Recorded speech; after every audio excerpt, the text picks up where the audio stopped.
शुक्रिया जनाब स्पीकर।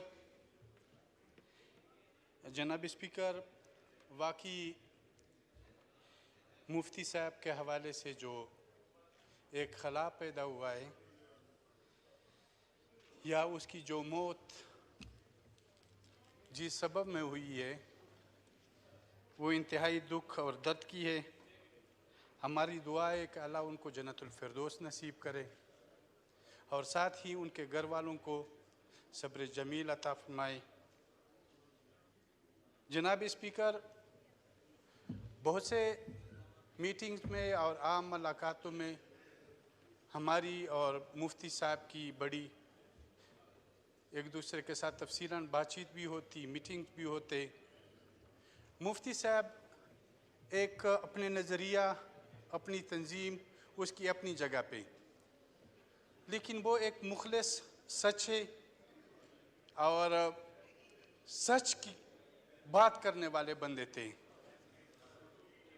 आज वो हमें नहीं रहे।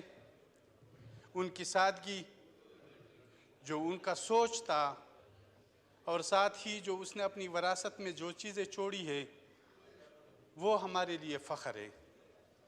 अगर आज आप उसका घर भी देखें, उनके बच्चे देखें, उनकी ज़िंदगी देखी, क्योंकि एक इनकलाबी जो अपने नज़रिए के मुताबिक इसकी जो कुछ भी थी वो इसमें सच्चे थे।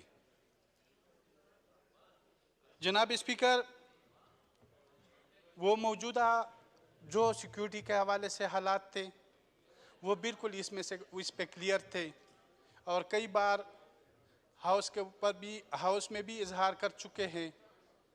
उनकी ये चीज़ें बिल्कुल वाज़ेह थी। साथ ही अपनी मिनिस्ट्री के हवाले से, चूँकि यहाँ पे हर चीज़ में माफिया है, उन बहुत कोशिश की इसको डिस्टर्ब करने के लिए, अपनी उस सोच पे लाने के लिए जो यहाँ पे चलती रहती है, लेकिन मुफ्ती साहब ने हर बार इनकार किया था। और एक बात जो मुफ्ती साहब ने मेरे साथ शेयर की थी, शायद वो इस हाउस में किसी के साथ शेयर की होगी या नहीं की होगी। मरने से पहले, इसको 2 दिन पहले मुझे मुफ्ती साहब ने कहा कि मुझे थ्रेट मिला है। मरने से पहले 2 दिन मुफ्ती साहब ने कहा कि मुझे थ्रेट मिला है। ये मैं गवाही भी देता हूँ और मैं इसका गवाह भी हूँ। मैंने कहा कि किसने थ्रेट दी है तुम्हें?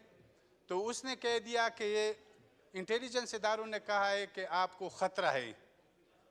तो मैंने उनको कह दिया कि जैसे मेरी ज़िंदगी है, जैसे मैं गुजारना चाहता हूँ, मैं इससे पीछे नहीं हटूँगा। बाकी मौत और ज़िंदगी अल्लाह के हाथ में है। ये चीज़ मुफ्ती साहब ने मेरे साथ शरीक की थी। बाकी हमें इस चीज़ पे गौर करना होगा, सोचना होगा कि जिस तरह ये सवाल उठाए जा रहे हैं उसके मरने के हवाले से, उसको जिस तरह हम तो आना जाना होता है इसी रोड पे, लेकिन इतनी स्पीड से इसको टक्कर मारना, ये भी एक सवालिया निशान है। ठीक है, हम ये नहीं कहते कि ये मंसूबा हो या जो भी हो, लेकिन तहकीकात होनी चाहिए। इस चीज़ की मुनासिब तहकीकात भी होनी चाहिए। ये कुदरती तौर पे भी हो सकता है, क्योंकि हम ज़ाती तौर पे ऐसे तहरीकों से वाबस्ता है और ऐसे ज़िंदगी से गुजार रहे हैं कि हमें बहुत से लोग ये एहतियात करते हैं कि बाकी तो सब बातें चली गई, बहुत पीछे छोड़ दी गई। गोली मारना, अगवा करना, मतलब है, या बम ब्लास्टिंग वगैरह का। इस बार जो दौर आ रहा है वो एक्सीडेंट का दौर आ रहा है। वह किसी पे गाड़ी चढ़ाना या गाड़ी सामने से, अब अगर आप गाड़ी को देखें और उस वीगो को देखें तो वीगो पे उस चीज़ की खराश नहीं आई है जो जिस तरह गाड़ी पे आई है। और गाड़ी बिल्कुल ऐसा हुआ है कि ऐसे वी शक्ल में बना हुआ है, ये मतलब है उनकी फ्रेम बिल्कुल ऐसे हो गई है। तो जनाब स्पीकर, हम ये कहते हैं कि इस गाड़ी को इस तरह से चेक किया जाए कि ये इसको तो इस तरह नहीं बनाया गया है जो इसमें सवार बंदे वो महफूज हों और जो उनका टारगेट हो वो अपना टारगेट अचीव करें। तो इस चीज़ के हवाले से भी इस पे गौर करनी चाहिए।